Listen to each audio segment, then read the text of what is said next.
ஆயில வச்சு பல பிரச்சனைகள் வந்திருக்கு. இன்னமுமே இந்த ஆயில் வச்சு பிரச்சனைகள் வரதான் போகுது. இந்த எனர்ஜி கிரைசிஸ் இப்போ நடக்கிறது ஒன்றும் இல்லை. இது 100 வருஷமா நடந்துட்டே தான் இருக்கு. ஹாரி பாட்டர்ல வர மாதிரி எக்ஸ்பான்சிவ் பெட்ரோலியம் அப்படின்னு சொன்னோன்னே பெட்ரோல் நல்லா இருக்கும்ல. ஸோ நம்ம இன்னைக்கு இந்த வீடியோவில் ஆயில் கிரைசிஸ் பற்றி தென் அது எப்படி ஸ்டாக் மார்க்கெட்டை அஃபெக்ட் பண்ண போகுது அப்படின்றத நம்ம இந்த வீடியோவில் பார்க்க போகிறோம். ஒரு லைக் போட்டு எங்களுக்கு சப்போர்ட் பண்ணுங்க. வாங்க வீடியோக்குள்ளே போகலாம்.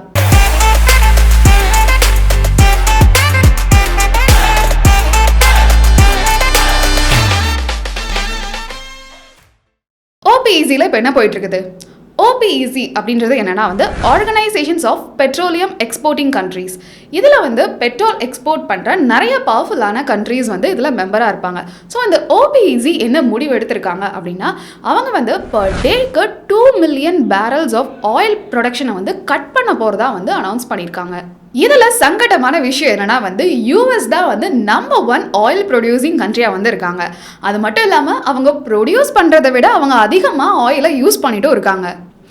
புரிகிற மாதிரி சொல்லணும்னா இந்த வேர்ல்டு ஃபுல்லாகவே பர் டேக்கு 100 மில்லியன் பேரல்ஸ் ஆஃப் ஆயிலை யூஸ் பண்ணுறாங்கன்னு வச்சுக்கலாம். அதில் US தான் 18.8 மில்லியன் பேரல்ஸ் ஆஃப் ஆயிலை ப்ரொடியூஸ் பண்ணுறாங்க. அவங்க ப்ரொடியூஸ் பண்ணுறது என்னவோ 18.8 மில்லியன் பேரல்ஸ் ஆஃப் ஆயில் மட்டும்தான். பட் அவங்க யூஸ் பண்ணுறது 20.8 மில்லியன் பேரல்ஸ் ஆஃப் ஆயிலை அவங்க டெய்லி யூஸ் பண்ணிகிட்டு இருக்காங்க.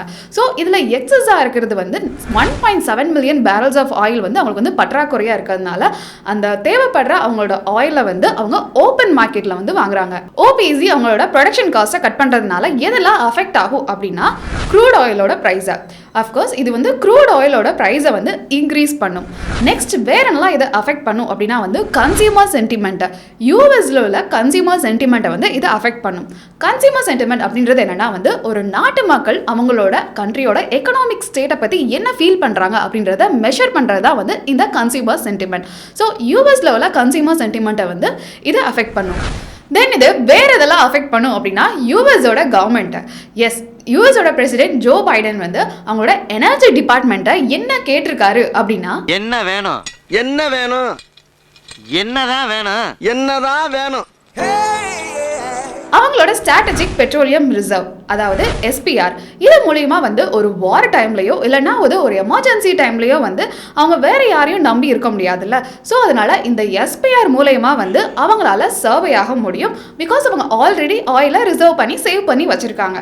ஸோ அவங்க ரிசர்வ் பண்ணி வச்சிருக்கிற அந்த ஆயில இருந்து Joe Biden 10.2 million barrels of ஆயிலை அவர் எனர்ஜி டிபார்ட்மெண்ட் இருந்து கேட்டிருக்காரு. மக்கள் இதை பத்தி என்ன பேசிட்டு இருக்காங்க அப்படின்னா நம்ம ரிசர்வ் பண்ணியிருக்கிற இந்த ஆயில் ஒரு வார் டைம்லயோ இல்லைன்னா ஒரு எமர்ஜென்சி சிச்சுவேஷன்லயோ மட்டும்தான் யூஸ் பண்ணணும். இப்போ எதுக்கு அந்த 10 மில்லியன் பேரல்ஸ் ஆஃப் ஆயிலை நம்ம ஏன் யூஸ் பண்ணணும்? லாஸ்ட் 40 இயர்ஸ்ல இப்போ அவங்களோட ஆயில் ரிசர்வ் கம்மியா இருக்கு. அதுக்கு காரணம் என்னன்னா லாஸ்ட் மார்ச் மந்த்ல இருந்தே இந்த பெட்ரோல் பிரைஸை ஸ்டேபிள் பண்றதுக்காக அவங்க ரிசர்வ் பண்ணி இருக்கிற அந்த ஆயில இருந்து டெய்லி 1 பில்லியன் பேரல்ஸ் மார்ச் மந்த்ல இருந்து இப்போ வரை யூஸ் பண்ணிட்டு இருக்காங்க. இதனால அவங்க ரிசர்வ் பண்ணி வச்சிருக்கிற அந்த ஆயிலோட லெவல் இப்போ கம்மியாக இருக்கு. அதனால நம்ம ஏன் அதுல இருந்து 10 மில்லியன் பேரல்ஸ் ஆஃப் ஆயிலை எடுக்கணும் அப்படின்னு ஒரு டாக் போயிட்டு இருக்கு. ஜோ பைடன் என்ன சொல்றாரு அப்படின்னா இதனால குளோபல் பிரைஸ் ஸ்டெபிலிட்டியை கொண்டு வர முடியும் அப்படின்னு சொல்லியிருக்காரு. இது யாருக்கெல்லாம் யூஸ்ஃபுல்லா இருக்கும் அப்படின்னா இப்போ எனர்ஜி கிரைசிஸ் போயிட்டு இருக்கிற யூரோப், உக்ரைன் இந்த மாதிரியான கண்ட்ரீஸ்க்கெல்லாம் இது யூஸ்ஃபுல்லா இருக்கும் அப்படின்ற மாதிரி சொல்லியிருக்காரு. பட் இங்க சேவ் பண்ணி வச்சிருக்கிற இவங்க யூஸ் பண்ண போற அந்த 10 மில்லியன் பேரல்ஸ் ஆஃப் ஆயில் அதை வச்சு வெறும் 5 to 6 டேஸ் வர மட்டும்தான் அவங்களால பிரைஸ் ஸ்டெபிலிட்டியை கொண்டு வர முடியும். நான் இந்த வீடியோட ஸ்டார்டிங்ல சொன்ன மாதிரி இந்த ப்ராப்ளம் இப்போ நடக்கிறது ஒண்ணு இல்ல. இந்த பிரச்சனை 100 வருஷமா நடந்துகிட்டே தான் இருக்கு. அதாவது 1846ல இருந்து இந்த எனர்ஜி கிரைசிஸ் நடந்துகிட்டே தான் இருக்குது. அப்ப இருந்தே இந்த ஆயில்ல பிளாக் கோல்டு அப்படின்னு தான் சொல்றாங்க. அந்த பழைய கதையெல்லாம் நம்மளுக்கு தேவையில்லை. இப்போ நம்மளுக்கு தேவைப்படுற முக்கியமான क्वेश्चन என்னன்னா யார் இந்த ஆயில் பிரைஸை கண்ட்ரோல் பண்றாங்க?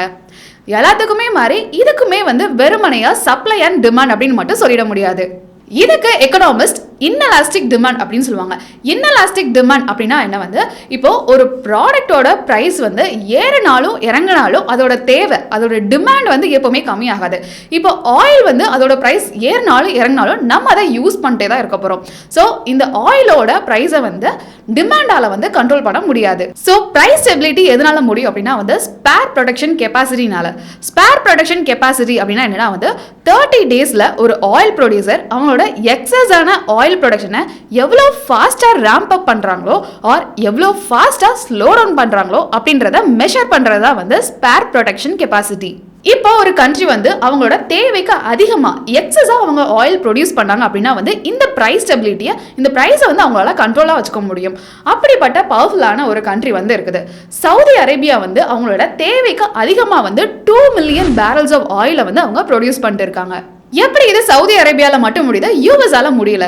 பிகாஸ் சவுதி அரேபியாவில் வந்து அவங்க ஆயில் ப்ரொடியூஸ் பண்ணுறது நேஷ்னலைஸ்டாக இருக்கிறதுனால, அதாவது அங்கே உள்ள கவர்மெண்ட் தான் வந்து அந்த ஆயிலை ப்ரொடியூஸ் பண்ணி அதை சேல் பண்ணி அது மூலிமா ப்ராஃபிட் ஏர்ன் பண்ணிட்டு இருக்காங்க. அதுவும் எந்த ஒரு காம்படிஷனுமே இல்லாமல், பிகாஸ் அவங்களுக்கு காம்படிஷன் யாருமே கிடையாது. பட் யூஎஸ் அவங்க ப்ரொடியூஸ் பண்ணுற ஆயில் வந்து ப்ரைவேட்டைஸ்ட், அதாவது அங்கே ஒரு ப்ரைவேட் கம்பெனி தான் வந்து அவங்க ஆயிலை ப்ரொடியூஸ் பண்ணி அதை சேல் பண்ணி அது மூலிமா ப்ராஃபிட் ஏர்ன் பண்ணிட்டு இருக்காங்க. ஸோ அவங்க ஆயில் ப்ரைஸை வந்து இன்க்ரீஸ் பண்ணாங்க அப்படின்னா அவங்களுக்கு காம்படிஷனாக இன்னொரு கம்பெனி வந்து ஆயிலை வந்து சீப்பாக வந்து சேல் பண்ணுவாங்க. பட் இந்த பிரைவேடைசேஷனால வந்து யூஎஸ் வந்து நம்பர் 1 ஆயில் ப்ரொடியூசிங் கண்ட்ரியா வந்து இருக்குது. இப்போ முக்கியமானதே வந்து யார் அதிகமாக பணத்தை உருவாக்குறாங்க அப்படின்றது முக்கியம் இல்லை, யார் அதிகமாக பணத்தை சேவ் பண்ணி வச்சிருக்காங்க அப்படின்றது தான் முக்கியம். இதே தான் இந்த ஆயில்லையும், ஆயில் ப்ரொடியூசிங்ல எந்த கண்ட்ரி வந்து அதிகமாக ஆயிலை அவங்க சேவ் பண்ணி வச்சிருக்காங்க அப்படின்றது தான் முக்கியம். இந்த இடத்துல தான் ஓபிஇசி உள்ள வராங்க. 1961ல 5 பவர்ஃபுல்லான ஆயில் ப்ரொடியூசிங் கண்ட்ரிஸ் ஒன்னா சேர்ந்து தான் இந்த ஓபிஇசியை ஸ்டார்ட் பண்ணாங்க. ஓபிஇசி அப்படின்றது organisations of petroleum exporting countries. அந்த 5 பவர்ஃபுல்லான ஆயில் ப்ரொடியூசிங் கண்ட்ரிஸ் என்னெல்லாம் அப்படின்னா Iran, Iraq, Kuwait, Venezuela and Saudi Arabia. வருஷங்கள் போக போக நிறைய கண்ட்ரிஸ் ஆட் ஆனாங்க. அவங்களோட மெயின் கோலே வந்து ஆயிலோட ப்ரைஸை ஸ்டெபிளைஸ்டாக வச்சுக்கிறது தான். 1971ல ரிச்சர்ட் நிக்சன் அப்படின்றவர் தான் கோல்டு ஸ்டாண்டர்டில் இருந்து டாலர்ஸை வெளியில் எடுத்தார். இதனால கோல்டோட ப்ரைஸ் வந்து இன்க்ரீஸ் ஆகுது, தென் டாலரோட ப்ரைஸ் வந்து டிக்ரீஸ் ஆகுது. அது ஓபிஇசியை ரொம்ப அஃபெக்ட் பண்ணுச்சு. பிகாஸ் பிரிட்டன் வுட் அக்ரிமெண்ட்டுக்கு அப்புறமா ஆயிலோட ப்ரைஸ் டாலரை பேஸாக வச்சு தான் வந்து இருந்துச்சு. அக்டோபர் 1973ல வந்து யூஎஸ் வந்து ஓபிஇசியில் பார்ட்டிசிபேட் பண்ணாமல் யூஎஸ்க்கு வந்து ஆயில் எம்பார்கோ வந்து அனௌன்ஸ் பண்ணாங்க. இந்த ஆயில் எம்பார்கோ அப்படின்னு என்னன்னா வந்து ஒரு எக்கனாமிக் சிச்சுவேஷனால அந்த கண்ட்ரில இருந்து ஆயில் டிரான்ஸ்போர்ட் பண்ணுறதுக்கு தடை விதிக்கிறது. இதனால வந்து யூஎஸ்ல வந்து ஆயிலுக்கான சப்ளை வந்து ரொம்பவே கம்மியாக இருந்துச்சு. இதனால ஆயிலோட ரேட்டுமே வந்து டபுளாக மாறிச்சு. ஸோ இந்த ரீசனால வந்து யூஎஸ்ல இருக்க நிறைய மக்களுக்கு வந்து வேலை வாய்ப்புன்றது ஒன்று இல்லாமல் போச்சு. அதுக்கப்புறமா 1974 தான் வந்து இந்த ஆயில் எம்பார்கோ வந்து கேன்சல் பண்ணாங்க. இந்த ஆயில் எம்பார்கோவை கேன்சல் பண்ணதுக்கு அப்புறமா கூட ஆயிலோட பிரைஸ் வந்து டவுன் ஆகாம தான் இருந்துச்சு. ஈவன் 10 வருஷத்துக்கு அப்புறமா கூட ஆயில் பிரைஸை கண்ட்ரோல் பண்றதுக்கு ஒரே வழி வந்து சப்ளையை எக்ஸஸ் பண்றது தான். 1975ல தான் வந்து யூஎஸ்ல வந்து இந்த ஸ்ட்ராட்டஜிக் பெட்ரோலியம் ரிசர்வ் வந்து ஸ்டார்ட் பண்ணாங்க. அதுக்கப்புறம் தான் வந்து 90 டேஸ்க்கு வர்த் ஆன ஆயிலை வந்து அவங்களால ரிசர்வ் பண்ண முடிஞ்சது. ஆயில் பிரைஸை கண்ட்ரோல் பண்றதுக்கு ஒரே வழி வந்து சப்ளையை எக்ஸஸ் பண்றது தான். 1975 டிசம்பர்ல தான் வந்து இந்த ஸ்ட்ராட்டஜிக் பெட்ரோலியம் ரிசர்வ் வந்து ஸ்டார்ட் பண்ணாங்க. இதனால வந்து அவங்களுக்கு 90 டேஸ்க்கு வர்த் ஆன ஆயிலை வந்து அவங்களால ரிசர்வ் பண்ண முடிஞ்சது. ஸோ அவங்க ரிசர்வ் பண்ணி வச்சிருக்க அந்த ஆயிலை வந்து ஒரு எமர்ஜென்சி சிச்சுவேஷன்லயோ இல்லை ஒரு வார் டைம்லயோ இல்லைன்னா இந்த மாதிரி ஆயில் எம்பார்கோ அனௌன்ஸ் பண்ணாங்கன்னா அந்த மாதிரி டைம்லயே வந்து நம்ம அந்த ஆயிலை யூஸ் பண்ணிக்கலாம் அப்படின்னு அவங்க நினைச்சாங்க. ஸோ இந்த ஸ்ட்ராட்டஜிக் பெட்ரோலியம் ரிசர்வ் வந்து ரொம்பவே இம்பார்ட்டண்ட்டாக இருந்துச்சு. 1984ல இருந்து இப்போ வர இந்த ஸ்ட்ராட்டஜிக் பெட்ரோலியம் ரிசர்வோட லெவல் வந்து 450 மில்லியன் பேரல்ஸ் ஆஃப் ஆயில் இருந்து கம்மியாகவே இல்லை. 1984க்கு அப்புறமா தான், அதாவது 40 இயர்ஸ்க்கு அப்புறமா தான் வந்து இதோட லெவல் வந்து இப்போ கம்மியாயிருக்கு. ஏன் எப்படி கம்மியாச்சு அப்படின்னா அதுக்கான ரீசன் வந்து இந்த இயர் மார்ச்ல இருந்து அவங்க 1 மில்லியன் பேரல்ஸ் ஆஃப் ஆயிலை பர் டேக்கு வந்து எக்ஸஸா அவங்க யூஸ் பண்ணதுனால அதோட ரிசர்வ் வந்து கம்மியாயிருக்கு. இப்போ முக்கியமான கொஸ்டின் என்ன வந்து இது எப்படி உங்களோட ஸ்டாக் மார்க்கெட் போர்ட்ஃபோலியோ வந்து இது அஃபெக்ட் பண்ணுது? ஹிஸ்டாரிக்கலி பார்த்தோம் அப்படின்னா வந்து இது ஸ்டாக் மார்க்கெட்டுக்கும் ஆயிலோட ப்ரைஸ்க்கும் ஏதோ கார்லேஷன் இருக்கதா செய்யுது, இன்டெரக்டா ஒரு லிங்க் வந்து இருக்கதா செய்யும். பிகாஸ் ஃபெடரல் ரிசர்வ் வந்து அவங்களோட இன்ட்ரெஸ்ட் ரேட் டெசிஷனை வந்து இந்த இன்ஃப்ளேஷனை பொறுத்து எடுப்பாங்க ஆர் கன்சியூமர் பிரைஸ் இண்டெக்ஸை பொறுத்து எடுப்பாங்க. இப்போ கேஸோட பிரைஸ் இன்க்ரீஸ் ஆச்சு அப்படின்னா வந்து இன்ஃப்ளேஷனோட லெவலில் வந்து இன்க்ரீஸ் ஆகும். ஸோ அந்த இன்ஃப்ளேஷன்லேருந்து எஸ்கேப் ஆகிறதுக்கு வந்து இன்ட்ரெஸ்ட் ரேட்டை வந்து ஹைக் பண்ணுவாங்க. இன்ட்ரெஸ்ட் ரேட்டை வந்து ஹைக் பண்ணதுனால நிறைய மக்கள் வந்து மணி பாரோ பண்ணுறதுக்கு வந்து யோசிப்பாங்க. ஸோ மணி பாரோ பண்ணதுனால மக்களோட பாக்கெட்டில் காசு இல்லாமல் போகும். காசு இல்லாமல் போகிறதுனால நிறைய மக்கள் வந்து இன்வெஸ்ட் பண்ணுறதுக்கு வந்து யோசிப்பாங்க.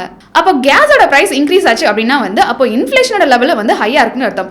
இதனால வந்து ஃபெடரல் ரிசர்வ் வந்து அவங்களோட இன்ட்ரெஸ்ட் ரேட் வந்து நெக்ஸ்ட் மந்த் ஹை பண்ணுறதுக்கான சான்சஸ் வந்து இருக்கு. இப்போ இந்த கேஸோட பிரைஸும் இந்த ஸ்டாக் மார்க்கெட்டை கோரிலேட் ஆனதுனால இது வந்து ஒரு ஹெல்தியான ஒரு எக்கானமியை வந்து கிரியேட் பண்ணாது.